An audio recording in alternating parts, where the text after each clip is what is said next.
Hello everyone, welcome to Y study. आज class रे आमे ओडिया ग्रामर एमसीक्यू स्टार्ट करबा, जोड़ा कि अपकमिंग आपण मानकर बीएड और एलटीआर एग्जाम में बहुत इंपोर्टेंट। तो आगु आछि बहुत कम समय अछि आपण मानकर बीएड और एलटीआर एग्जाम, तो सेति पय मु एमसीक्यू स्टार्ट करछि। तो फास्ट आज क्लास 1 रहिबो, एपरी एग्जाम पर्यंत हमर क्लास लागि रहिबो। तो फास्ट क्वेश्चन आमे स्टार्ट करबा, भाव विनिमयर सर्वश्रेष्ठ माध्यम कौन? तो भाव विनिमयर सर्वश्रेष्ठ माध्यम होची भाषा, बुझिला। नेक्स्ट क्वेश्चन, भाषा सर्वदा कौन? भाषा सर्वदा डैश, भाषा सर्वदा परिवर्तनशील, बुझिला। तापरे निम्नोक्त मध्यरु भाषार लक्षण केउंटी?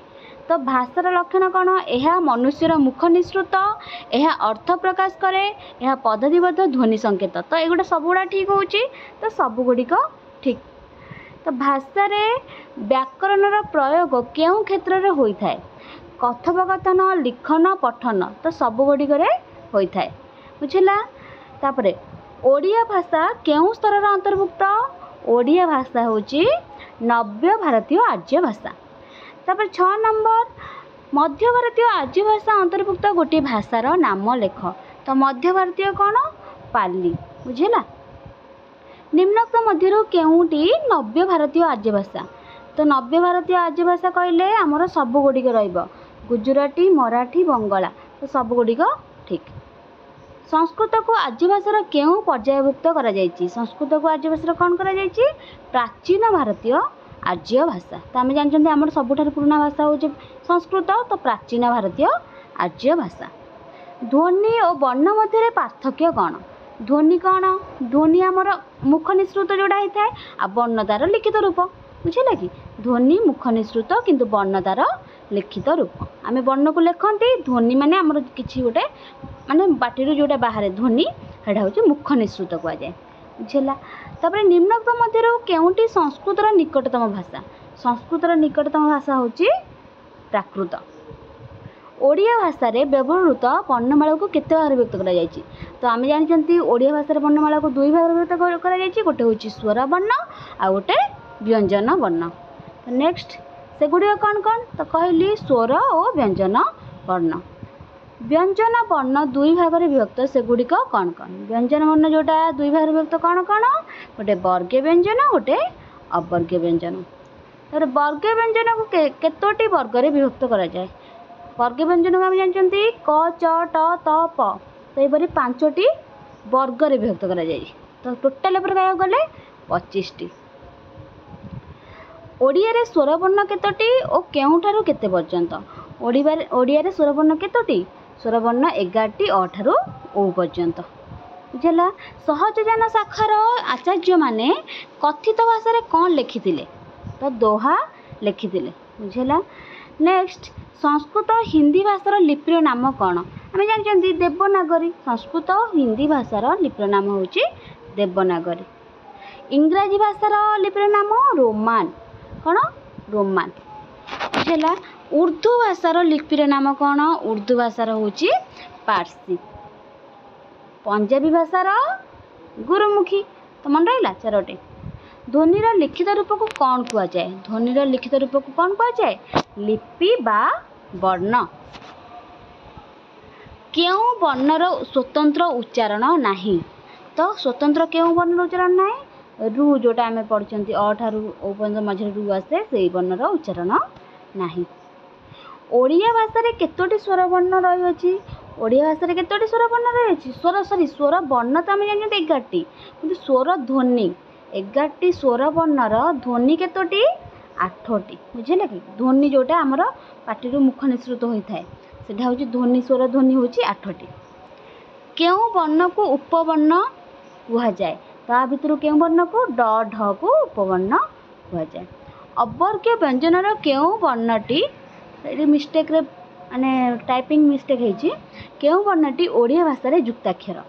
तो एटा वर्ण। तो अवर्गीय व्यंजनर केउं वर्णटी ओडिया भाषा रे युक्ताक्षर हूँ क्ष। किपरि आमे जानिबा क्षटा युक्ताक्षर हूँ क युक्त स हला हूँ क्ष, बुझेला।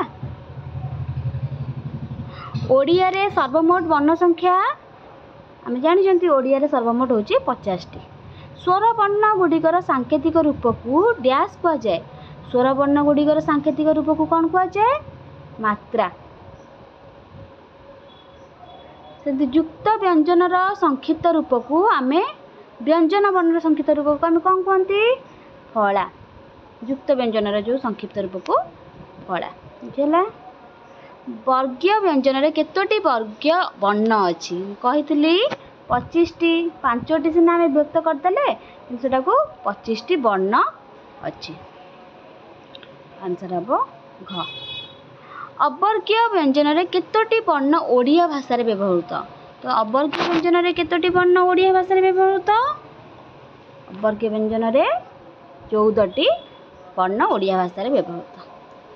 ओडिया रे अनुनासिक वर्ण संख्या केते? अनुनासिक वर्ण संख्या होची 5।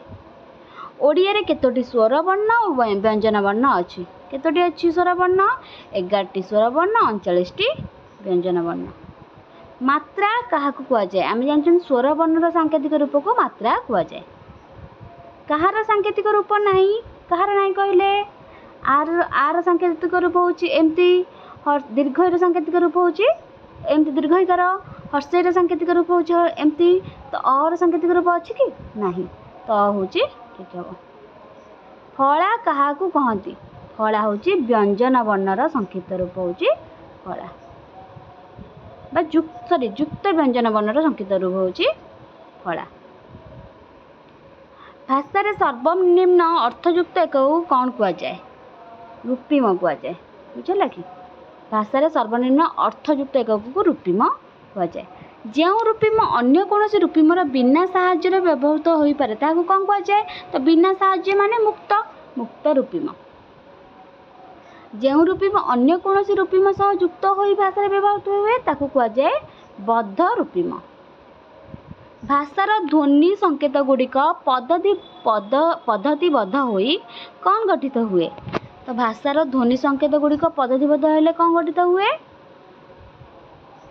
वर्ण शब्द गठित हुए। कौन हुए? शब्द गठित हुए। रूपिम गुड़िक पद्धतिबद्ध होई कौन गठन करती?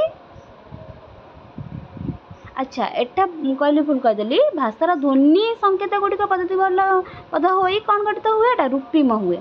आ रूपिम गुड़िक पद्धतिबद्ध हेले शब्द हुए। संक्षिप्त रूप को आम रूपिम कहते कि?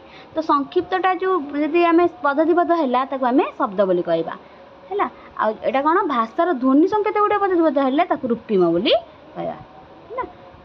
एतिक थिला हमर 40टी क्वेश्चन आज पई। तो नेक्स्ट एटा जदि भल लगे नेक्स्ट मु आपण मानकु काली पुणी आनिबी पार्ट 2 जोटा कि हमर रहइबो ओडिया ग्रामर पार्ट 2। बुझिला?